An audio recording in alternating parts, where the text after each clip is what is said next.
as I said, we do not allow hate speech, bullying and harassment, incitement to violence as general part of our policies, right? Those types of content are prohibited. In some cases, as I'm sure you may agree, you may have a hard time defining exactly where to draw the line between something that is fair criticism and or libelous or defamatory under local law. I think it's worth mentioning that, there are, we do allow for criticism under local law, criticism under our community standards, especially if it involves public figures. If there's a political campaign, and as Philippines is a very vibrant and robust democracy, you have a very vibrant debate about political issues and about candidates. And so I think, we do allow for criticism of public figures, of politicians, of office holders, right? But where we would try to draw the line is where it goes into matters of true hate speech, incitement to violence, threats of physical violence, that type of thing. I would also say that, again, I would just go back to something that Rob mentioned earlier when it came to the Congresswoman's question. If you have a specific piece of content that you believe would violate our policies, that you believe crosses the line in terms of local law when it comes to defamation or libel, then please do work with Kamara or DICT to send that piece of content to us, and we'll be happy to review it. And Rob. Mr. Chair, if I may just make what I hope is a helpful addition. Sir, you mentioned, we're pretty direct in mentioning the idea of local nuance and our ability to respond to something that is perhaps agnostic to someone who's not familiar with the Filipino context. So just by way of a very recent example, just last week it was brought to our attention that a keyword was being used in association with content that's very harmful to children. It was involved in CSAM and sex trafficking. It was brought to our attention by your government. It's a Tagalog word spelled backwards. If someone like Rafi or I were to look at it, we'd have no idea. But because we have such a good relationship with the government, it was brought to our attention, and very quickly we were able to ban it. So in terms of our ability to respond to local nuance, I think we're good at that, and we're trying to always improve upon that.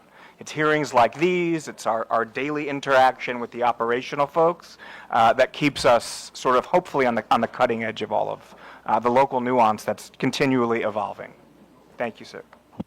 Thank you, Mr. Chair. Thank you, Mr. Abrams and Director Frankel. Thank you very much. The next interpolator will be Honorable Paulo Ortega. Thank you. Thank you, sir. Good morning. I would like to, of course, thank Meta for the partnership given with our city and district. The PLC and in San Fernando, La Union, you have created a lot of opportunities and jobs for our locals.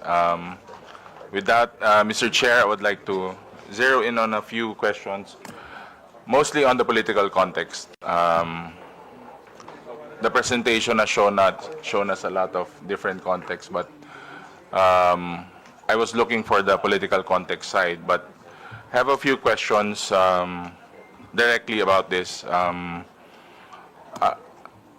During the question and answer with some of the members, we've seen that you have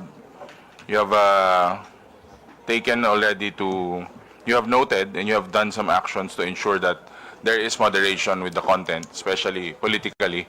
Are you hiring Filipino moderators? Do you hire Filipino moderators, or like your previous statements, you have partnered with the IFCM? Mr. Chairman, if I may. First of all, Congressman, thank you so much. We're really happy with the partnership we have with the PLCN and thrilled for the benefits it's providing to the Filipino people in terms of connectivity. And we only hope to do more. Yeah, and so we really hope that we can continue that type of partnership to bring these types of services and digital connectivity to Philippines, which obviously in the 21st century would be a huge boost. Thank you very much for the question. I think that I would, let me break this down into two different parts, right? First of all, absolutely yes, we very much have moderators that are from Philippines, that are native language speakers, and they're looking at content in the Philippines every single day. So absolutely, yes, we do have those.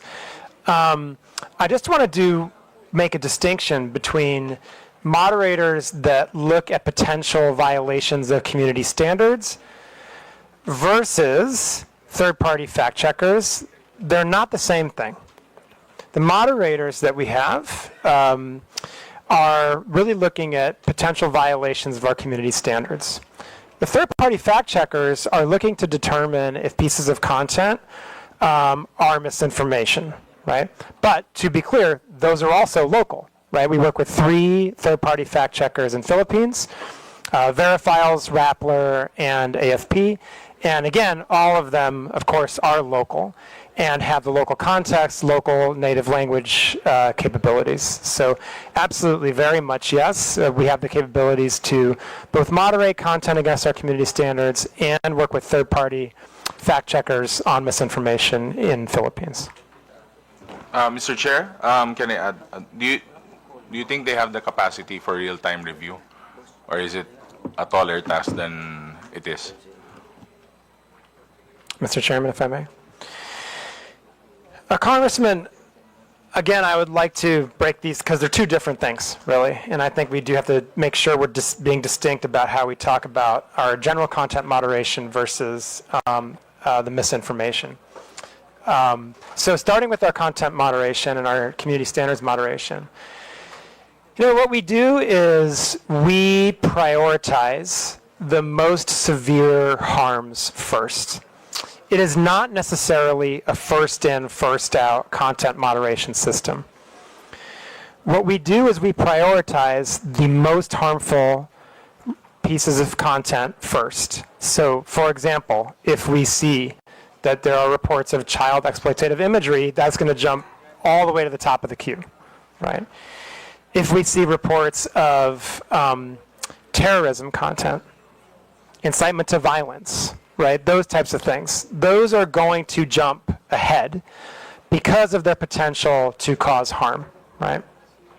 And then that's the type of process we use so that we ensure that we are acting in a timely fashion against the most severe harmful content. Now, when it comes to misinformation, again, different, right? What we can do is we can ourselves send content for the fact checkers to check, or the fact checkers can do it themselves. They have the ability not to wait for us and to actually check content on their own. And what we see in the Philippines is they are very robust. I think we have some of the most robust fact checkers in the world active in the Philippines, and very active in terms of many of the political and types of content trends that we're seeing on our platforms today in Philippines. So Mr. Chair, you're saying that you are prioritizing real-world harm, something that would really harm a specific place, a community, or even other countries, same country you're in. Is that how I understand it, sir? Mr. Chairman, if I may. Yes, I mean, there's some nuance here, but in a basic sense, yes, right? I mean, certainly if there's content out there that can lead to real-world, offline, physical harm, then yes, that's going to, generally speaking, jump to the top of the queue. Yes.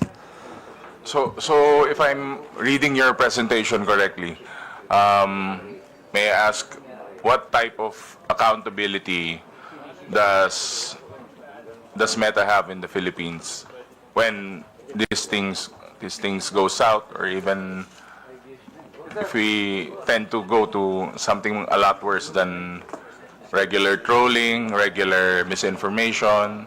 I would like to be clarified on that, sir. So, Mr. Chairman, if I may. So, just to emphasize again, I want to be really clear. These systems are operating in parallel. Our ability to remove content that has the potential to cause offline harm has no impact on our ability to work with third-party fact checkers on misinformation. Those are operating in parallel, right? So I think, is that the answer to your question, or are you asking something different?